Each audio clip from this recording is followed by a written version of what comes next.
Private ఫోన్లో third topic చూద్దాం. ఆర్థిక వనరుల సమీకరణ పేరిట ప్రభుత్వ భూముల వేలం సరైంది కాదు అని సీఎం రేవంత్ రెడ్డికి లేఖ రాశారు కేంద్ర మంత్రి కిషన్ రెడ్డి.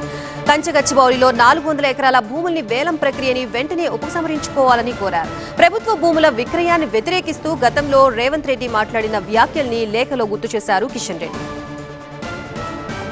కంచగచ్చబౌలిలో సర్కార్ భూముల వేలంపై విమర్శలు వ్యక్తమైన క్రమంలో సర్కార్ వైఖరేంటో అసెంబ్లీ వేదికగా స్పష్టం చేశారు సీఎం రేవంత్ రెడ్డి.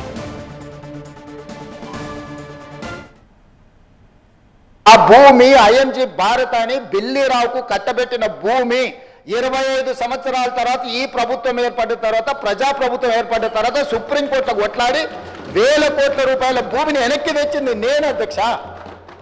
సుప్రీంకోర్టులో బుద్ధండులైన న్యాయవాదులను పెట్టి వాదింపజేపించి సుప్రీంకోర్టులో గెలిచి ఆ భూమిని వెనక్కి తీసుకొని ఈరోజు ఎవరికో అర్ధరాత్రి పూట కట్టబెట్టకుండా పరిశ్రమలు.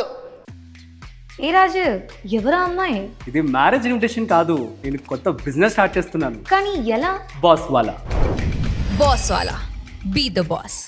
ఐటీ పార్కులు చేయాలని, మల్టీ జోన్ మిక్స్డ్ యూజ్ కోసం చేయాలని చెప్పి ఒక మంచి ఉద్దేశంతో వస్తే దాన్ని కూడా అడ్డుకుంటారు.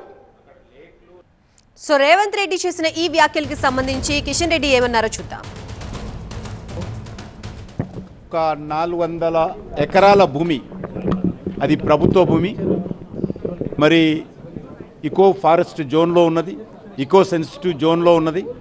ఆ భూమిని ఈరోజు హైదరాబాద్లో రక్షించాల్సినటువంటి అవసరం ఉంది. హైదరాబాద్లో మనం చూస్తూ ఉన్నాము, మొత్తము కాంక్రీట్ జంగల్గా హైదరాబాద్ మారిపోయింది. రానున్న రోజుల్లో ఆక్సిజన్ కూడా వచ్చేటువంటి పరిస్థితి లేదు. హిల్స్లో ఎక్కడ ఉన్న హిల్స్ అన్నీ కూడా సమానం చేసి బిల్డింగ్లు కట్టారు. జూబ్లీ హిల్స్లో కూడా అనేక రకాల గుట్టలు ఉండేటివి. ఆ హిల్స్ అన్నిటిని కూడా ఈరోజు నేలమట్టం చేసి అక్కడ కూడా మరి పలు అంతస్తుల భవనాలు నిర్మాణం చేయడం జరిగింది. రానున్న రోజుల్లో మన దేశ అవసరాల కోసం కానీ భావితరాల అవసరాల కోసం కానీ ప్రభుత్వ భూములను వేలం వేయకుండా రక్షించుకోవాల్సిన అవసరం ఉంది. ప్రజలు రానున్న అవసరాల కోసం ఈ రకమైనటువంటి భూములను తాత్కాలికమైనటువంటి ప్రభుత్వ ఆర్థిక మరి సమస్యల పరిష్కారం కోసం వేలం వేయడం అనేటువంటిది మంచి సాంప్రదాయం కాదనేది ఆలోచనతో ఈరోజు గౌరవ ముఖ్యమంత్రి గారికి నేను స్వయంగా ఉత్తరం రాయడం జరిగింది. నాకు విశ్వాసం ఉంది, ముఖ్యమంత్రి గారు సానుకూలంగా పరిశీలించాలని కోరుతా ఉన్నాను. పర్యావరణానికి ఉపయోగపడేటువంటి భూము కాబట్టి ఇది ఆర్థిక పరిస్థితికో అప్పులకో లేకపోతే ఇచ్చినటువంటి ప్రభుత్వ నిర్వహణ కోసమే కాకుండా దృక్పథంతో చూడకుండా భావి తరాల కోసం, భవిష్యత్ తరాల కోసం పర్యావరణాన్ని దృష్టిలో పెట్టుకొని ఇలాంటి భూముల విషయంలో ప్రభుత్వం ఆచితూచి అడుగు వేయాల్సిందిగా కోరుతా ఉన్నాను. రైట్, ఇదే అంశానికి సంబంధించి మనకి పూర్తి అప్డేట్స్ ఇవ్వడానికి మా సీనియర్ కరెస్పాండెంట్ వాసు సిద్ధంగా ఉన్నారు. వాసు, చెప్పండి, ప్రభుత్వ భూములకు సంబంధించి సీఎం రేవంత్ రెడ్డికి కిషన్ రెడ్డి లేఖ రాసినట్లుగా తెలుస్తోంది. లేఖలో ఏ అంశాలను ప్రస్తావించారు? హైదరాబాద్ సెంట్రల్ యూనివర్సిటీ భూముల వ్యవహారం పొలిటికల్ టర్న్ తీసుకుంది. ఇటు సీఎం రేవంత్ రెడ్డికి, ఇటు బీజేపీ రాష్ట్ర అధ్యక్షుడు కేంద్ర మంత్రి కిషన్ రెడ్డి లేఖ రాశారు. ఆ లేఖలో పేర్కొన్న అంశాలు పూర్తిగా టీజీఐఏసీ ద్వారా ఏదైతే భూములు అమ్మకాలకు సంబంధించి 400 ఎకరాలు కాంచాగచ్చిబౌలి గ్రామంలో ఉంది. సో ఈ అమ్మకాలను వెంటనే నిలిపివేయాలంటూ ఆయన లేఖ రాశారు. ఆ లేఖలో కొన్ని అంశాలు ప్రస్తావించారు. సీఎం రేవంత్ రెడ్డి టీపీసీసీ అధ్యక్షుడిగా ఉన్న సమయంలో అప్పుడు ప్రభుత్వాలు భూ అమ్మకాలని వ్యతిరేకించారు. ఖచ్చితంగా ప్రభుత్వ అవసరాల దృష్ట్యా రానున్న రోజుల్లో విశ్వవిద్యాలయాలు కావచ్చు, హాస్పిటల్స్ కావచ్చు, ఇతర మౌలిక సదుపాయాలకి ఖచ్చితంగా ప్రభుత్వ భూములు అమ్మకూడదు అంటూ కూడా ఇదే రేవంత్ రెడ్డి అప్పుడు ప్రస్తావించారంటూ కూడా ఈరోజు కిషన్ రెడ్డి ఆ లేఖలో పేర్కొన్న పరిస్థితి నెలకొంది. దాంతో పాటుగా ఇప్పటికే హైదరాబాద్ కాంక్రీట్ జంగల్గా మారింది. ఇప్పుడు ఈ కాంస్యా భూములకు సంబంధించి హైదరాబాద్కి సంబంధించి ఆక్సిజన్లు అందించడంలో కీలకంగా ఉందంటూ కూడా ఆయన వ్యాఖ్యానించారు.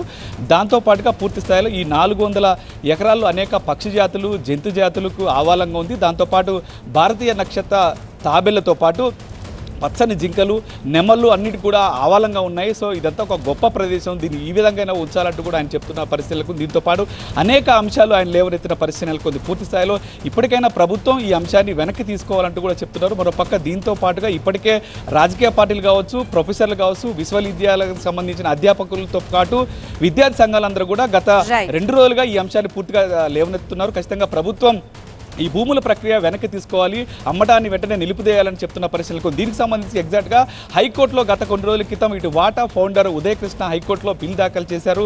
ఈ భూములో వేలాన్ని వెంటనే ఆపేయాలని చెప్పారు. దానికి సంబంధించి ఆయన బిల్ దాఖలు చేసిన పరిస్థితి నెలకొంది. దాన్ని హైకోర్టు స్వీకరించింది. ఖచ్చితంగా ప్రభుత్వాన్ని కౌంటర్ దాఖలు చేయాలని ఆదేశించింది. ఈ విచారణ వచ్చే నెల ఏప్రిల్ 7వ తారీఖు వాయిదా వేసిన పరిస్థితి నెలకొంది. Right, thank you Vasu.